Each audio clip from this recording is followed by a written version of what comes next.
আজ নিজের দিকে তাকালে বড্ড বেশি আফসোস হয়, মায়াও হয়। কি ছিলাম আর কি হয়ে গেছি। মাঝে মাঝে মনে হয় আগেই ভালো ছিলাম, সাদা সিধে, ভোলা ভালা, একটু বোকা।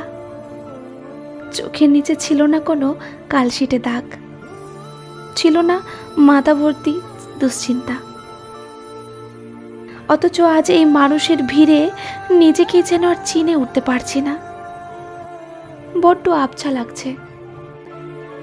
আয়নার সামনে নিজের প্রতিচ্ছবি দেখে নিজেই আচমকা আটকে উঠি। দীর্ঘশ্বাস ছেড়ে নিজেকে ছুঁড়ে বিষণ্ণতায় ভাবি, আমি তো এমন হতে চাইনি, তবে কেন এমন হলো?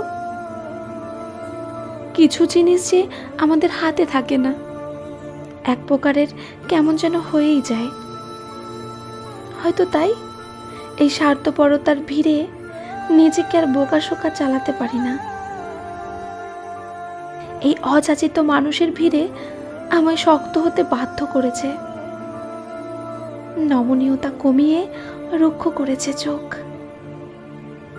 আজ এ চোখ বড্ড ক্লান্ত, হাঁপিয়ে উঠেছে বাস্তবতার মুখোশে। জলগুলো শুকিয়ে চৈত্রের মতন খাখা। আহ, নিজেকে চিনতে বড্ড ভয় হচ্ছে। নিজের সামনে যেন কোনো মতেই দাঁড়াতে পারছি না আমি। মনে হচ্ছে এ যেন আমি নই, যেন আমি রূপী অন্য কেউ।